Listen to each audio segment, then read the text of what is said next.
Olá, eu vou falar sobre as formas de luta dos países do terceiro mundo para chegarem à sua independência. Então, com o fim da Segunda Guerra Mundial, identificou-se o processo de descolonização, isto é, processo pelo qual os povos colonizados se libertam do domínio político dos seus colonizadores, passando a ter governos próprios, que levou à independência política de algumas colónias europeias, nomeadamente a Ásia, a África. Para a crescente concentração do domínio colonial contribuíram o apoio das superpotências dos Estados Unidos da América e a URSS. Apoiavam os movimentos de libertação nacional. As lutas de libertação nacional são lutas pela independência de um povo ou nação que procura libertar-se da dominação de uma força política e militar estrangeira, disponibilizando meios financeiros, armas e conselheiros, e incentivando os países europeus a conceder a independência às suas colónias, como forma de desmarcarem e alargarem as suas áreas de influência. Também o enfraquecimento das potências coloniais europeias causado pela Segunda Guerra Mundial, a participação dos povos colonizados nas guerras mundiais, ao lado dos colonizadores, fê-los perceber que estavam a lutar pelos direitos, igualdade e liberdade, que também deviam ter.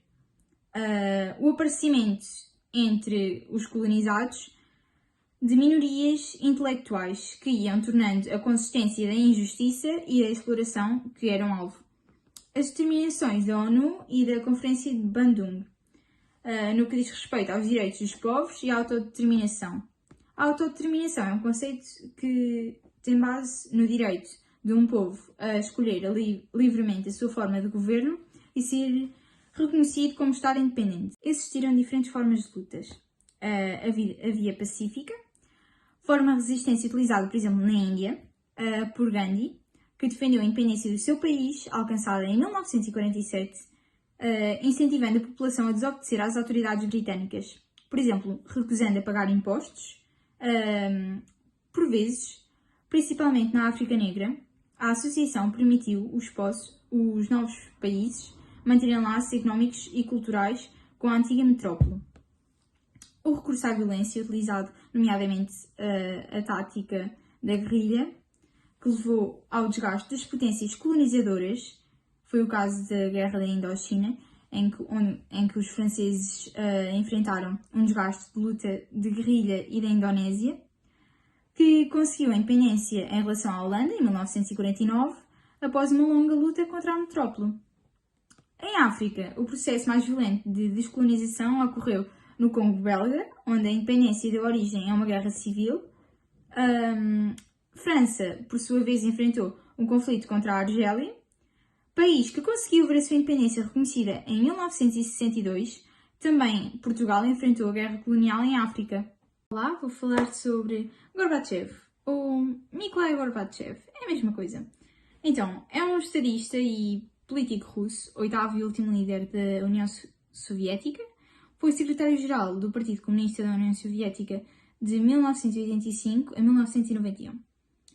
Nascido no dia 2 de março de 1931, tem hoje 91 anos, é político, jurista e ambientalista, já recebeu o Prémio Nobel da Paz em 1990 e Philadelphia Liberty Medalha. O seu país de cidadania é a União Soviética, faz parte do Partido Social Democrata da Rússia. Agora falando um pouco mais sobre o papel de Gorbachev na Guerra Fria. Então, já no fim da Guerra Fria, a política de Gorbachev criou tensões internas.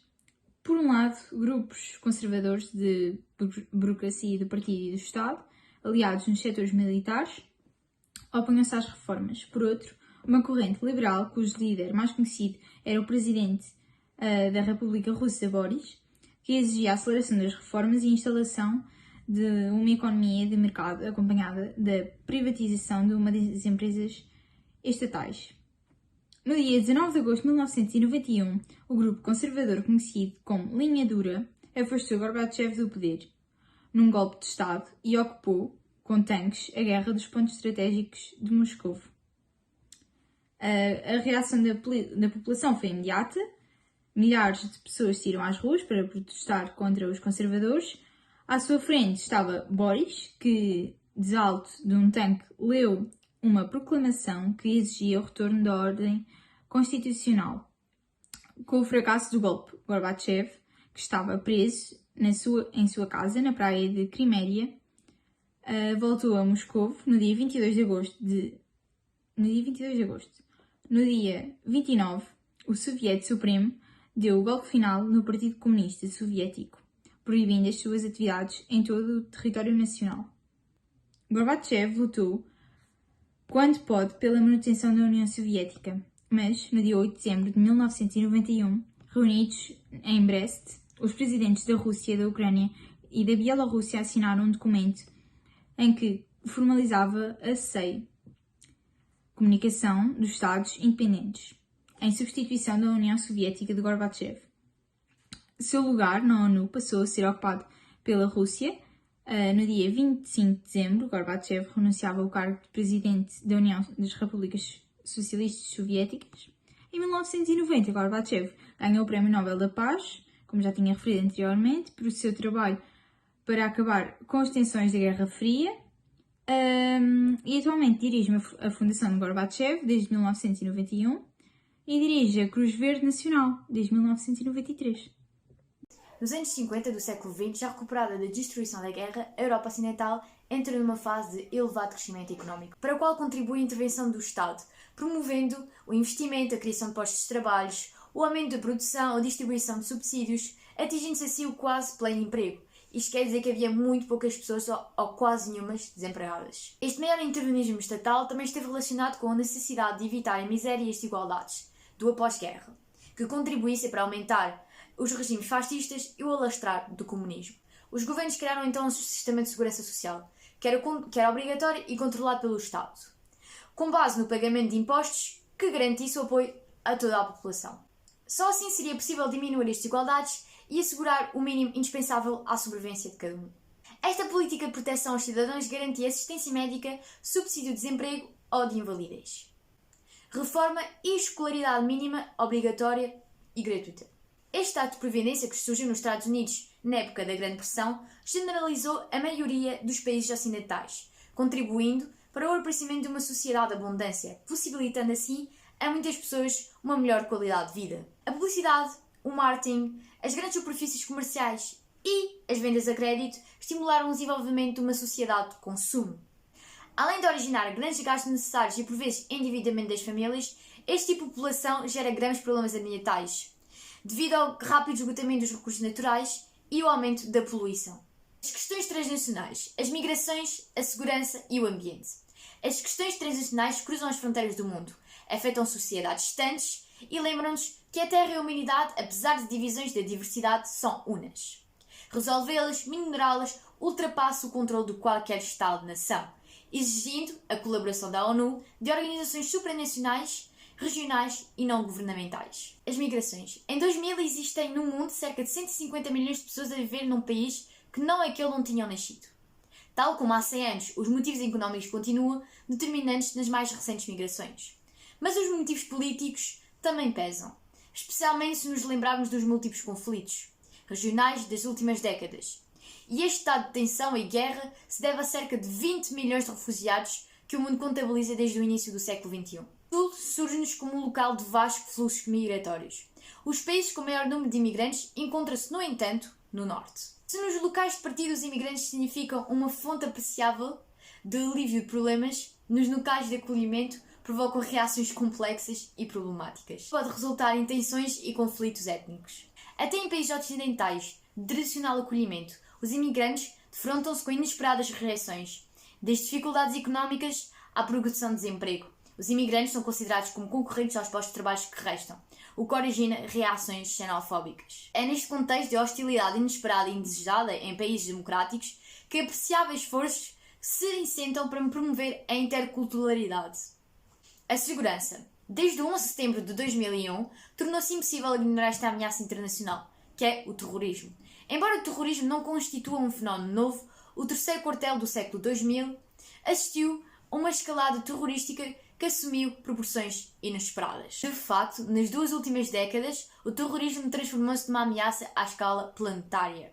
A Europa defronta-se com o terrorismo basco, irlandês, albanês e bósnio. A América Latina vê-se a braços com os actos terroristas ocorridos na Colômbia.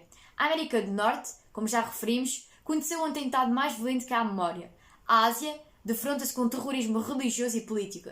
Nem a África escapa. As redes terroristas são difíceis de combater. Ajudam-se mutuamente, trocando entre si informações, técnicas, pessoal, dinheiro e armas. Associado ao terrorismo, encontra-se outra questão vital para a segurança mundial, que é a proliferação de armas e da falta de controle sobre a sua existência. Já não bastam os países que recusam assinar tratados para a limitação do armamento nuclear. Às temidas armas nucleares acrescentam-se outros meios de destruição, as armas químicas e biológicas. Por todo o mundo espalha-se um mercado negro de armamento, controlado por redes mafiosas que abastecem os grupos terroristas. A moeda de troca é frequentemente a droga, fomentando-se assim um outro perigo, tráfico para a segurança da humanidade.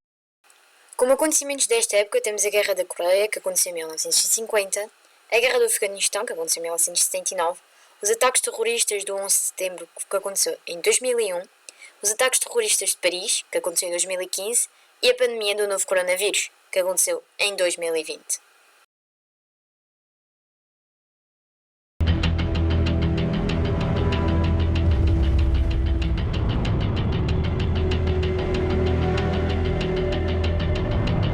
Eu comecei a ver as torres em câmera lenta desabar, eu comecei a correr.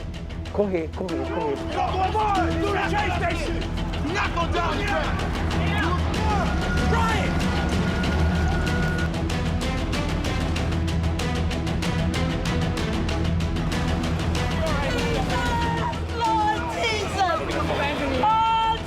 we'll get him out.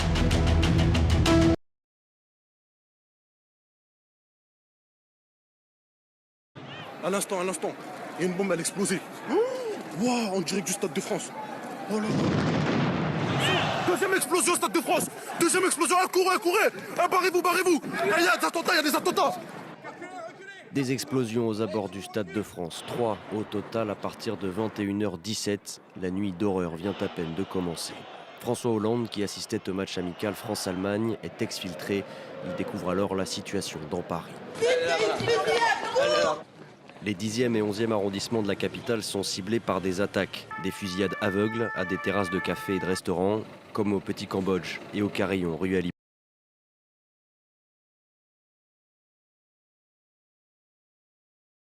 Na China, vírus misterioso surgiu na cidade de Wuhan.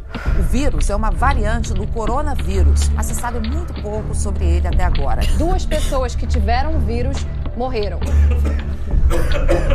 A China concentra a absoluta maioria dos casos desse novo coronavírus. São mais de 17 mil. Um turista chinês morreu em Paris. Os casos da doença passam de 9.300 em 20 países. O Brasil tem 433 casos suspeitos do novo coronavírus. No mundo inteiro, o número de pessoas infectadas pelo novo coronavírus. A Organização Mundial da Saúde declarou que a evolução do novo coronavírus chegou ao status de pandemia. A classificação veio no dia 11 de março, tardiamente segundo alguns especialistas, quando mais de 100 países foram afetados pelo vírus, incluindo o Brasil. Ao todo, 118 mil pessoas já contraíram a doença ao redor do mundo e as mortes já passaram de 4.300, a maioria na China e na Itália. O coronavírus começou como um surto, ou seja, um aumento brusco de casos em uma determinada região, a cidade de Wuhan, na China. Quando o número de casos aumentou subitamente dentro do país, passou a ser chamado de epidemia. É o mesmo que acontece em cidades ou estados brasileiros que declaram epidemia de dengue, aumentando o combate ao mosquito no país inteiro. Com a disseminação do coronavírus em escala global, a classificação evoluiu para a pandemia, a mais abrangente de todas.